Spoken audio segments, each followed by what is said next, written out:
Hello guys, welcome back to channel. आप सभी का फिर से स्वागत है डी कॉमर्स क्लासेस में। दोस्तों, आज के इस वीडियो में मैं आपके साथ बात करूंगा चैप्टर नंबर 11 के शॉर्ट क्वेश्चंस के बारे में।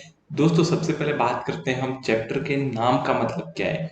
यहाँ पर दोस्तों चैप्टर 11 जो है उसका नाम है इंटरनेशनल बिजनेस और ये आखिरी चैप्टर है आपके सिलेबस का। तो सबसे पहले बात करेंगे कि ये इंटरनेशनल बिजनेस का मतलब क्या होता है।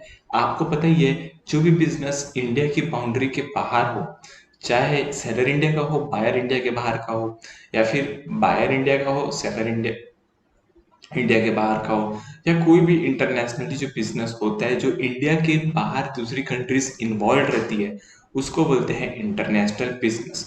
अब दोस्तों यहाँ पर चैप्टर नंबर 11 में थोड़े से नंबर ऑफ क्वेश्चंस ज्यादा है, लेकिन कोई बात नहीं, हम सारे क्वेश्चंस को कवर करेंगे। तो चलिए बिना वेट के स्टार्ट करते हैं इस वीडियो को।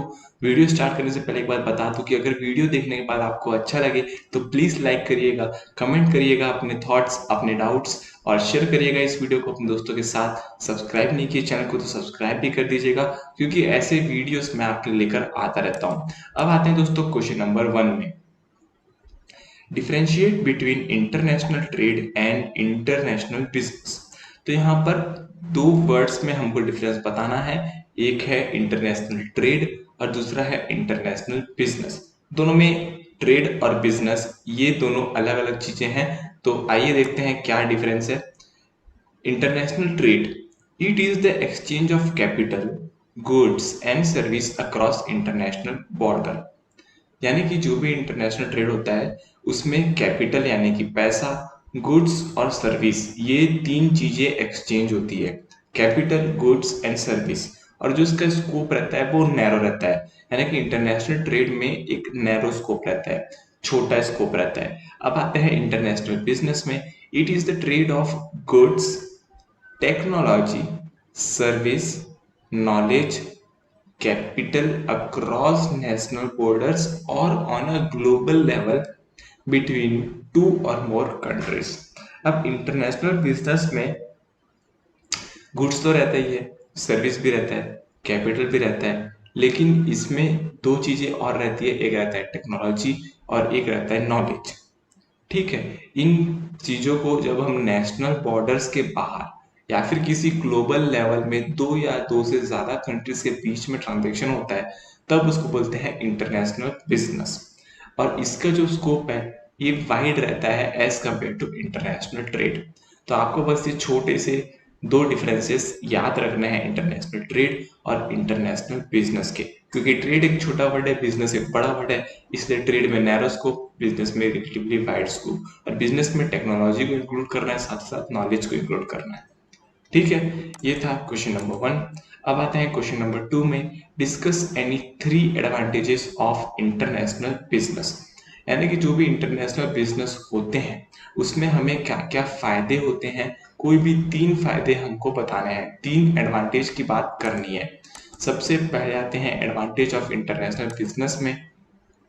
पहला, international business acts as a source of earning foreign exchange reserve for the nations, which can be utilized in importing technology, petroleum and capital goods। अब दोस्तों, कभी भी कोई भी एक कंट्री होती है उसको अपनी करेंसी जो है, जो उसकी करेंसी रहती है, जैसे इंडिया की करेंसी है रुपीस, तो उसको रुपीस को स्ट्रॉन्गर बनाना चाहिए। और रुपीस को स्ट्रॉन्गर कैसे बनाएंगे? जब वो जितना इंपोर्ट कर रहे हैं उससे ज्यादा एक्सपोर्ट करेंगे तो रुपीस स्ट्रांग होगा। ठीक है, तो अब दोस्तों इंटरनेशनल बिजनेस करने से ये फायदा होता है कि हम फॉरेन एक्सचेंज रिजर्व कमा सकते हैं, यानी कि हम ज्यादा एक्सपोर्ट कर सकते हैं और ज्यादा फॉरेन, हमारा जो फॉरेन रिजर्व है, फॉरेन करेंसी का रिजर्व, उसको बढ़ा सकते हैं। और उसको हम बढ़ाएंगे तो हमारे रुपये की जो वैल्यू है वो बहुत ज्यादा स्ट्रांग हो जाएगी। तो इसीलिए इसके बाद हम जो है नई टेक्नोलॉजी इंपोर्ट कर पाएंगे, पेट्रोलियम इंपोर्ट कर पाएंगे और कैपिटल गुड्स को भी इंपोर्ट कर पाएंगे। तो ये था पहला एडवांटेज इंटरनेशनल बिजनेस करने का। अब आते हैं सेकेंड एडवांटेज में। International business helps the development of both importing and exporting country. यानी कि दोनों कंट्रीज को फायदा होता है इंटरनेशनल ट्रेड में। इंपोर्टिंग कंट्री के पास जो रॉ मटेरियल नहीं रहता, जो गुड्स नहीं रहता, उसको वो इंपोर्ट कर लेती है, फॉरेन से मंगा लेती है। और ऐसी कंट्री जिनके पास बहुत सारा वो रॉ मटेरियल है, बहुत सारा एक्सेसिव रिसोर्स है जो दूसरे देश में नहीं है, तो वो उसको एक्सपोर्ट कर देती है, तो दोनों कंट्रीज का फायदा होता है। तीसरा, it provides a platform for the countries and producers for selling their produce to a base of international consumers। एक प्लेटफॉर्म बनाता है इंटरनेशनल बिजनेस, जहां पर एक कोई भी सेलर इंटरनेशनली अपना प्रोडक्ट सेल कर सकता है। In this way it increases employment opportunity for the people of those Nations. अब दोस्तों, अगर आपको कोई चीज एक्सपोर्ट करनी है तो आपको उसके लिए बहुत ज़्यादा यूनिट्स डेवलप करने पड़ेंगे, और बहुत ज़्यादा यूनिट्स डेवलप करने के लिए आपको बहुत सारे एम्प्लॉयज रखने पड़ेंगे, और जब आप बहुत सारे एम्प्लॉयज रखोगे तो आपका जो कंट्री का एम्प्लॉयमेंट अपॉर्चुनिटी है वो बहुत ज़्यादा बढ़ जाएगा। तो इंटरनेशनल बिजनेस से ये भी फायदा होता है। तो ये 3 फायदे हमको बताने थे, और हमने क्वेश्चन नंबर 2 में तीनों फायदों को डिस्कशन कर लिया। अब आते हैं क्वेश्चन नंबर 3 में, what is the major reason underline trade between nations. जो भी नेशंस के बीच में ट्रेड होता है, नेशन यानी कि इंडिया हो गया, फिर श्रीलंका हो गया, बांग्लादेश हो गया, ये सारे नेशंस है, यूएसए हो गया, है ना। तो ये नेशंस के बीच में ट्रेड होता है, उसका मेजर रीजन क्या होता है, क्यों इन लोग नेशन के बीच में ट्रेड करते हैं। सबसे पहला, सभी कंट्री के पास सभी टाइप के नेचुरल रिसोर्सेज नहीं होते। फॉर एग्जाम्पल, दुबई में बहुत ज़्यादा पेट्रोलियम पाया जाता है लेकिन इंडिया में नहीं पाया जाता है। इंडिया में बहुत ज़्यादा चीप लेबर है लेकिन दुबई में चीप लेबर नहीं है। तो अब क्या होता है, जिस कंट्री में जिस चीज़ की स्कैसिटी रहती है वो कंट्री उस चीज़ को इंपोर्ट करती है, और जो एबंडेंट रहती है उसको एक्सपोर्ट करती है। सिंपल है, जिससे हमेशा बैलेंस बना रहे और सारी कंट्रीज को सारे resources मिल सके। Each country has been blessed with different type of natural resources which may not be available or very scarcely available in other nations. Trading helps in making such items available to all nations। ठीक है। दूसरा, having abundance of resources, a country becomes specialized in that particular resource and one that can be produced locally with the available resources। अब दोस्तों, होता क्या है कि यहाँ पर अगर किसी कंट्री के पास बहुत ज़्यादा अमाउंट में रिसोर्स है तो वो कंट्री उस रिसोर्स के लिए स्पेशलाइज्ड हो जाती है, और फिर उस रिसोर्स को वो लोकली प्रोड्यूस करती है, और फिर वो लोकली अवेलेबल होता है और साथ ही साथ इंटरनेशनल मार्केट के लिए भी अवेलेबल होता है। ठीक है। इसके बाद तीसरा, the cost of production and the productivity of labour will very among countries. जो भी कॉस्ट ऑफ प्रोडक्शन रहता है और प्रोडक्टिविटी ऑफ लेबर रहती है वो कंट्री के हिसाब से चेंज होती है, क्योंकि आप देखो कि जिस कंट्री में पॉपुलेशन ज़्यादा होती है उस कंट्री में कॉस्ट ऑफ प्रोडक्शन यानी कि एम्प्लॉय का जो कॉस्ट है वो कम होता है। ठीक है। और प्रोडक्टिविटी ऑफ लेबर भी कम होता है। तो ये कंट्री कंट्री वाइज डिपेंड करता है। So it is easier to export goods that can be produced in surplus with the available expertise and import the goods that the nation won't be able to produce। तो हर जगह cost of production अलग होता है, productivity of labour अलग होता है। तो जिस चीज की आपके कंट्री में कमी है उसको आप इंपोर्ट कर लो, जो सरप्लस में है उसको आप एक्सपोर्ट कर लो। तो ये इसीलिए जो है ट्रेड बिटवीन नेशंस होता है। अब आते हैं क्वेश्चन नंबर 4 में, Why is it said that licensing is an easier way to expand globally? License, आपने वर्ड सुना होगा, ड्राइविंग लाइसेंस होता है, मेडिकल लाइसेंस होता है, बहुत सारे अलग लाइसेंस होते हैं। तो लाइसेंस का मतलब है कि आपको किसी चीज की अनुमति मिलना, किसी चीज के लिए आपको एक्सेप्टेंस मिलना, आपको गवर्नमेंट से परमिशन मिलना, वो होता है लाइसेंसिंग। अब लाइसेंसिंग अलग अलग टाइप की होती है, और यहाँ पर जो लाइसेंसिंग की बात की गई है वो ज़्यादातर एक्सपोर्ट और इंपोर्ट के अराउंड की गई है। तो यहाँ पर ये बोला गया है कि लाइसेंसिंग ग्लोबली हमको एक्सपांड करने में कैसे हेल्प करता है। तो आइए देखते हैं इसके आंसर में।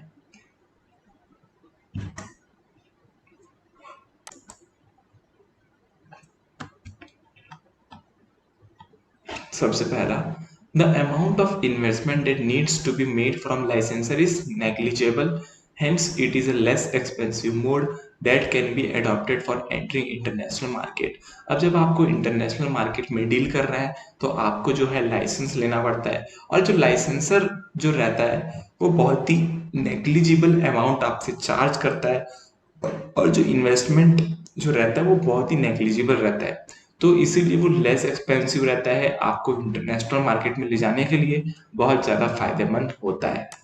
दूसरा, license is managed by licensee and thus there is less risk of government intervention in conducting operation। जो भी लाइसेंस रहता है वो लाइसेंसी मैनेज करता है, इसीलिए गवर्नमेंट वहां पर इंटरवेंशन बहुत कम करती है। तीसरा point, licensee will be having good knowledge of the local market and hence will be helpful for licensor to conduct marketing successfully। जो भी लाइसेंसी रहता है उसके पास मार्केट की अच्छी खासी नॉलेज होती है और साथ ही साथ वो लाइसेंसर जो रहता है उसको हेल्प करता है कि मार्केट में कौन सी चीज़ें चल रही है, कौन सी चीज़ें नहीं चल रही है, वो सारी चीज़ें बताता है ताकि सक्सेसफुल मार्केटिंग हो पाए। अब आते हैं फिफ्थ में, question number fifth,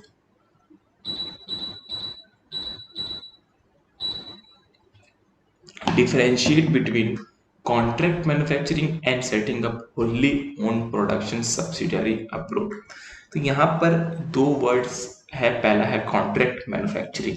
contract manufacturing का मतलब ये होता है कि आपने किसी चीज की मैन्युफैक्चरिंग को आउटसोर्स कर दिया, कॉन्ट्रैक्ट में दे दिया।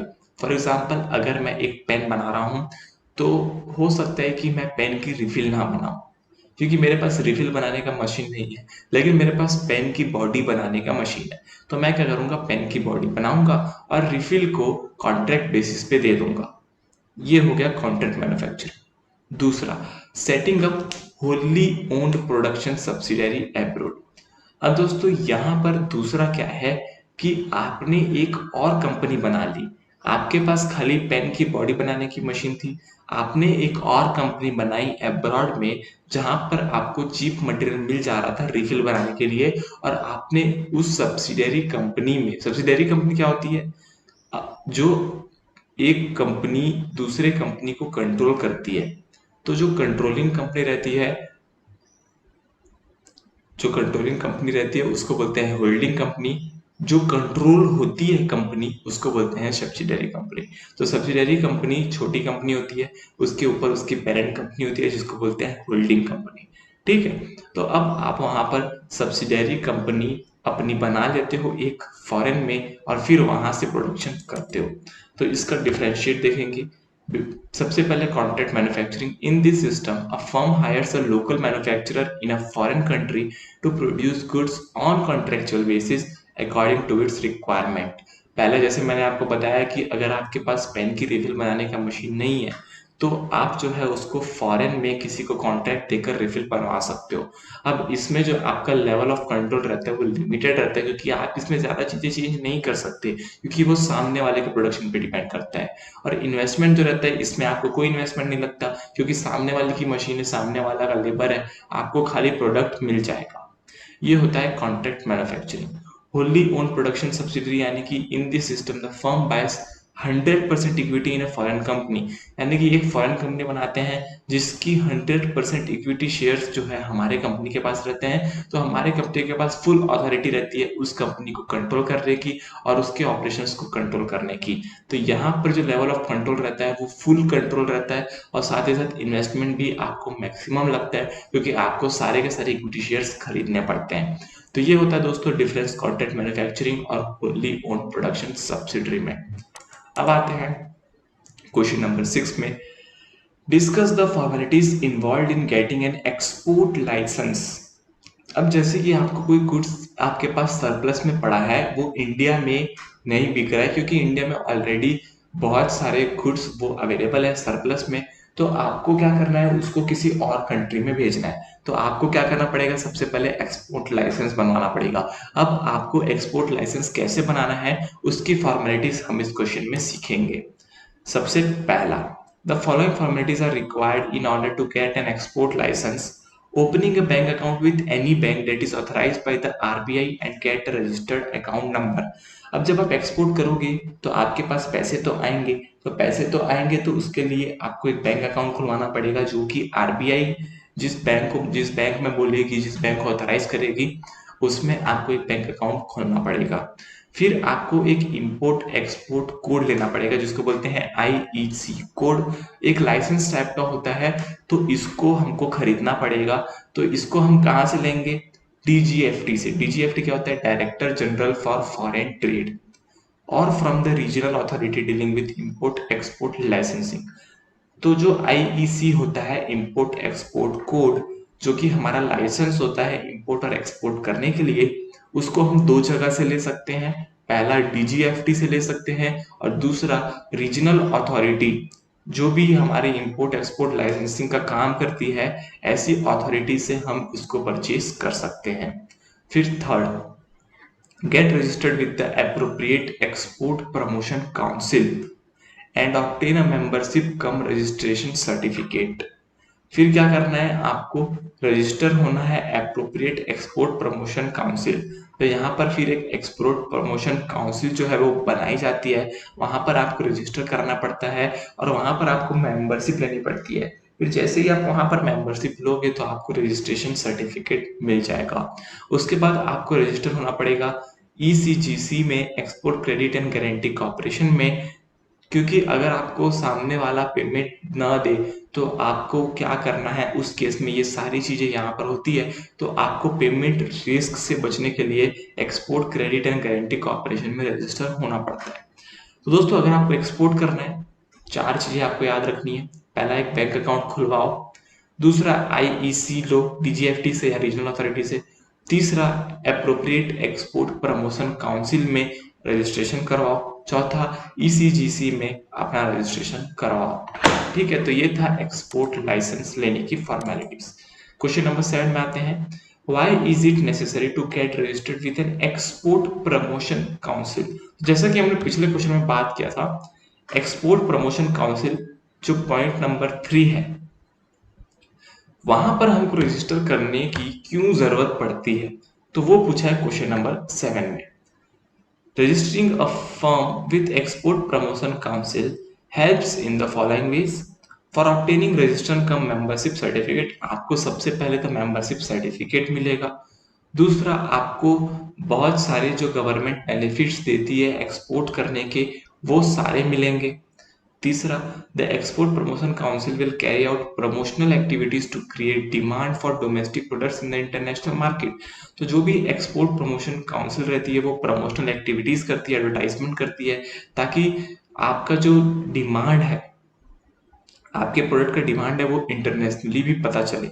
ठीक है। फिर get support from promoting it's product. तो आपको अगर अपने प्रोडक्ट प्रमोट करवाने हैं तो वहां भी आपको एक्सपोर्ट प्रमोशन काउंसिल हेल्प करती है। क्योंकि आप देखो, अगर मैं जनरली बताऊं तो इसका जो नाम है एक्सपोर्ट प्रमोशन काउंसिल, उसके नाम में ही लिखा है प्रमोट, प्रमोशन। तो डेफिनेटली वो प्रमोशन का काम तो करेगी, साथ ही साथ और भी बेनिफिट्स देगी एक्सपोर्ट के, और एक मेंबरशिप सर्टिफिकेट भी आपको मिलेगा। अब आते हैं क्वेश्चन नंबर 8 में। Why is it necessary for an export firm to go in for pre shipment inspection? Pre shipment inspection क्या होता है? जब भी आप कोई गुड्स को एक्सपोर्ट करते हो तो एक्सपोर्ट करने से पहले एक बार आप उसको चेक करते हो, इंस्पेक्ट करते हो कि क्या सामान सही से पैक तो हुआ है, क्या उसमें कोई लीकेज तो नहीं है, कोई सामान एक्सपायर डेट वाला तो नहीं चला गया। तो ये सारी चीजें प्री शिपमेंट इंस्पेक्शन में चेक होती है। अब किस लिए होता है? इसीलिए होता है कि good quality of items export हो, क्योंकि अगर bad qualities of items export होगी तो हमारी कंट्री का नाम बदनाम होगा। तो यहाँ पर पहला पॉइंट ये है कि गुड क्वालिटी आइटम्स एक्सपोर्ट हो, इसीलिए चेक होता है। दूसरा, product get exported by a competent agency as chosen by government. जो भी गवर्नमेंट एक एजेंसी को चूज करती है, उस एजेंसी की हेल्प से ही आपका गुड्स जो है वो एक्सपोर्ट होता है। तीसरा, government has made it mandatory to check for export goods based on the Export Quality Control and Inspection Act 1963 and designate some agencies to carry out the task. जो भी आपका क्वालिटी कंट्रोल चेक करता है, वो agency जो है वो export quality control and inspection act 1963 में आपको बताया गया है कि कौन सी एजेंसी जो है आपके गुड्स की क्वालिटी चेक करेगी। तो वो है थर्ड पॉइंट हमारा। चौथा, it is necessary to obtain inspection certificate from the export inspection agency for goods that are exported.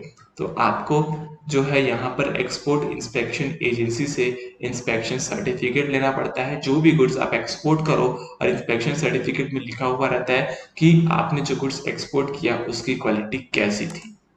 अब आते हैं क्वेश्चन नंबर 9 में, what is bill of lading, how does it different from bill of entry. दो types के bill होते हैं, एक होता है बिल ऑफ लेडिंग, एक होता है बिल ऑफ एंट्री। तो जब आप कोई भी चीज इंपोर्ट करते हो, बाहर से लाते हो, तब आपको लगता है बिल ऑफ एंट्री।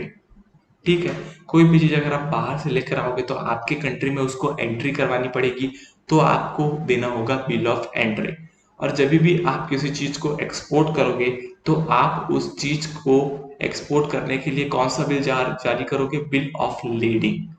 ठीक है, लेडिंग को आप लोडिंग बोल सकते हो, लेकिन ये लेडिंग है, लोडिंग नहीं है, लेकिन आप लोडिंग समझ सकते हो। याद रखने के लिए कि अगर आपको गुड्स एक्सपोर्ट करना है तो लोड करना पड़ेगा, तो उसके लिए bill of lading. A bill of lading differs from a bill of entry in its functionality. A bill of entry is a document that is supplied by customs and need to be filed by importer. जैसे कि मैंने आपको बताया था कि importer यानी कि जो भी गुड्स बाहर से इंपोर्ट हो रहे हैं वो फाइल करेगा बिल ऑफ एंट्री कस्टम को as soon as the goods are receive. For example, एक पोर्ट से गुड्स आ रहा है इंडिया में, तो उस गुड्स को लेने के लिए जो वहां का इंपोर्टर होगा वो बिल ऑफ एंट्री फाइल करेगा कस्टम डिपार्टमेंट को, और फिर कस्टम डिपार्टमेंट उसको जो है अपने गुड्स ले जाने की परमिशन देगा। Meanwhile, a bill of lading is provided by shipping company and it is required at the time of export transaction. जो बिल ऑफ lading रहता है वो आपको एक्सपोर्ट ट्रांजैक्शन में हेल्प करता है, और जो भी शिपिंग कंपनी रहती है जो भी आपके गुड्स को शिप करती है उसको बिल ऑफ lading वो बिल ऑफ lading प्रोवाइड करती है। तो ये हो गया डिफरेंस बिल ऑफ lading और जो है बिल ऑफ एंट्री का। याद रखिए, बिल ऑफ एंट्री यानी कि इंपोर्ट, बिल ऑफ लीडिंग यानी कि एक्सपोर्ट।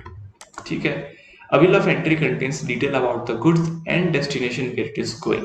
तो जो बिल ऑफ एंट्री रहता है उसमें लिखा रहता है कि कहाँ गुड्स जाने वाले हैं और कौन से गुड्स जो है वो पैक है। 10. Explain the meaning of mate's receipt. तो मेड्स रिसिप्ट का क्या मतलब होता है? A receipt that is issued by the commanding officer of the ship at the time cargo is landed on board is called as maid's receipt. सबसे पहले commanding officer कौन होता है? जो शिप में ये देखता है कि सारे गुड्स सही से लोड हुए हैं कि नहीं हुए, जितने क्वांटिटी में गुड्स लिखे थे उतने क्वांटिटी में है कि नहीं है। तो ये सारे चीज कमांडिंग ऑफिसर देखता है। कार्गो मतलब कि गुड्स, तो जब भी गुड्स लोड होंगे तब कमांडिंग ऑफिसर जो है आपको एक रिसिप्ट इशू करेगा जिसको बोलते हैं mate's receipt. It contain the detail about the vessel name, कौन से वेसल से आपका गुड्स जा रहा है, शिपमेंट की डेट क्या है, पैकेज का description, numbers and the condition of the cargo, यानी कि जो भी वहां पर आपने कार्गो लोड किया है उसकी कंडीशन कैसी है, क्या वो डैमेज तो नहीं है। तो ये सारी चीजें उसमें लिखी हुई होती हैं। अब आते हैं question number 11, what is a letter of credit, why does an exporter need this document. Letter of credit क्या होता है मैं आपको समझाता हूँ, और एक्सपोर्टर को इसकी जरूरत क्यों पड़ती है।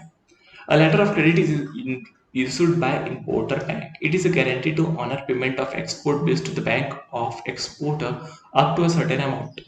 Letter of credit अगर आप नाम पढ़ोगे तो लेटर ऑफ क्रेडिट यानी कि उधारी के लिए लेटर। अब होता क्या है कि जनरली एक कंट्री में कोई आदमी बैठा है, वो दूसरे कंट्री के आदमी से डील कर रहा है। अब समझ लो इसने गुड्स तो भेज दिया लेकिन सामने वाले ने पैसा नहीं भेजा, तो फिर तो कोई माल ही नहीं भेजेगा। अगर उसने पैसा भेज दिया उसने गुड्स नहीं भेजा तो यहाँ पर एक आता है लेटर ऑफ क्रेडिट। तो जो जो भी वहां की बैंक होती है, फॉर एग्जांपल फॉरेन की बैंक, मान लो आप फॉरेन की कोई भी एक बैंक है, HDFC बैंक फॉरेन में है, तो अभी आप HDFC बैंक में आपका अकाउंट, ठीक है, और आपको इंडिया से माल इंपोर्ट करवाना है, तो इंडिया वाला एक्सपोर्टर तो बोलेगा पहले पैसा दो, और USA वाला बोलेगा पहले माल दो। तो अभी क्या होगा कि जो USA वाला इंपोर्टर है ना, वो HDFC बैंक से लेटर ऑफ क्रेडिट लेगा। HDFC बैंक से एक पेज में लिखवाएगा कि अगर हमारे कस्टमर आपको पैसा नहीं देते गुड्स पहुंचने के बाद, तो HDFC बैंक आपको पैसा देगी, गारंटी। तो ये गारंटी लेटर इंपोर्टर एक्सपोर्टर को देता है। फिर एक्सपोर्टर अपना गुड्स सप्लाई करता है इस भरोसे पर कि अगर भाई साहब ये आदमी भाग भी गया तो HDFC बैंक तो मेरा पैसा भर देगी, तब जाके ये ट्रेड होता है। तो ये होता है लेटर ऑफ क्रेडिट। जब एक इंपोर्टर की बैंक इसको इशू करती है, वो गारंटी होता है कि जो भी इंपोर्टर है वो पैसा एक्सपोर्टर का दे देगा। It is important for the exporter to get this document as this ensure that the mode of payment is protected by the security and hence is a secure way to settle transaction that are international in nature. जो भी international transaction है वो secure हो जाते हैं letter of credit लेने के बाद, जैसा कि मैंने आपको अभी समझाया। अब आते हैं लास्ट क्वेश्चन में, discuss the process involve in securing payment for export.